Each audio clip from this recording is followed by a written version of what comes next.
মায়ের পেটে 10 মাস 10 দিন থাকতে দেন। এরপরে যখন এই বাচ্চা দুনিয়া আসবে ইনশাল্লাহ ভালো বাচ্চা হিসাবে আসবে। তবে একটা কথা শুধু বলতে চাই, দেশ ভালো নেই।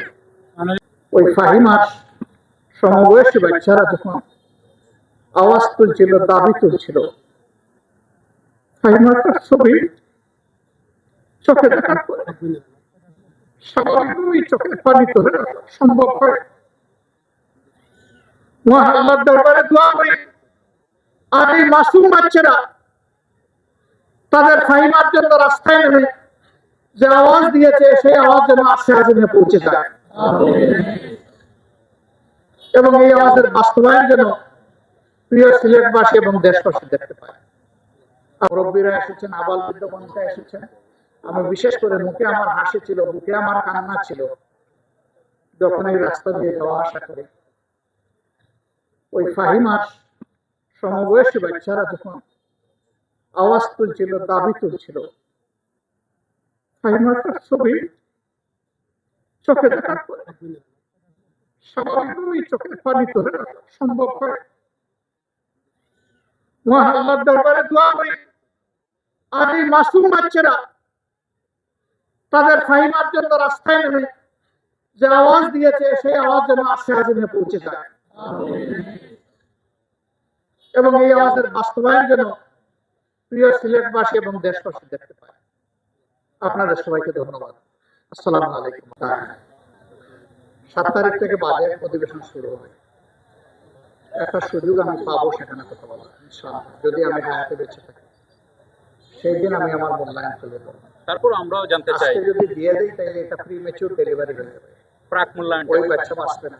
প্রাক মূল্যায়নটা আমরা এই জন্য বাচ্চাকে মায়ের পেটে 10 মাস 10 দিন থাকতে দেন। এরপরে যখন এই বাচ্চা দুনিয়া আসবে ইনশাল্লাহ ভালো বাচ্চা হিসাবে আসবে। তবে একটা কথা শুধু বলতে চাই, দেশ ভালো নেই।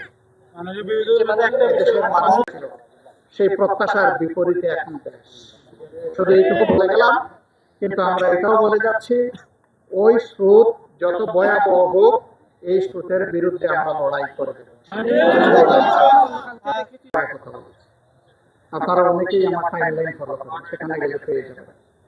আমি স্পষ্টই বলেছি, এটা জনগণের প্রতি সুবিচার করা হয়নি, এটা জনস্বার্থ বিরোধী। পেট্রোল, অক্টেন এবং ডিজেলের কেরোসিনের দাম, ডিজেলের দাম বাড়ায়নি। কেরোসিনের দাম বাড়ার মানে হচ্ছে সরাসরি এই করের বোঝা জনগণের ঘাড়ে চাপানো। কারণ মালিকরা যারা ব্যবসা করে তারা কি বাড়তি পয়সা তাদের পকেট থেকে দেবে? তারা জনগণের কাছ থেকে এটা আদায় করবে। জনগণ সবাই গাড়ি চালায় না এবং সবাই ইন্ডাস্ট্রির মালিক না, কিন্তু জনগণ সবাই জিনিসপত্র কিনে খায়। ওই গাড়ি চালক যারা, তাদের গাড়ির যখন পরিবহন ব্যয় বেড়ে যাবে তখন জিনিসপত্রের দাম অটোমেটিক্যালি বাড়বে। অতএব ফকির থেকে আমির, ধনী থেকে গরিব, শিশু থেকে বৃদ্ধ, এই করের যন্ত্রণা সবার গাড়ি চালায়। একটু দরদ নিয়ে চিন্তা করা দরকার ছিল। এই কেবল গত মাসে 8 থেকে 12% বাড়ানো হয়েছে দাম। আবার 1 মাসের ব্যবধানে আবার এসে প্রায় 5 টাকা করে 3টা আইটেমে দাম বাড়ানো। এটি আসলেই জনগণের উপর একটা জুলুম। আর তা যদি করতেই হয়, এই সামনে বাজেট অধিবেশন ছিল, সেখানে আমরা খোলামেলা কথা বলতে পারতাম, সমস্যাগুলো নিয়ে আমরা কিভাবে ওয়ার্ক আউট করা যায় সেটা চিন্তা করতাম।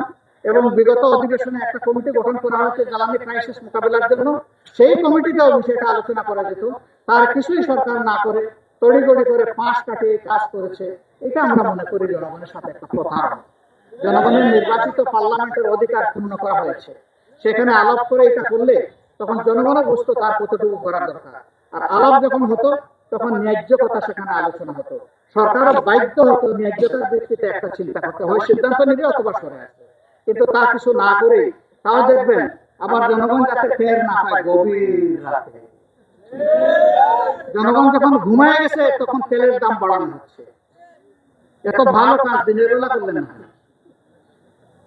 তার মানে তারা বুঝতে পারছেন যে এটা ভালো কাজ না। আমরা আমাদের প্রিয় দেশকে দেখে রাখবো। এই আমরা বলতে আমরা ধরেন 90 জন সদস্য যারা সংসদে আছি বিরোধী দলের নারী পুরুষ মিলে, তারা না।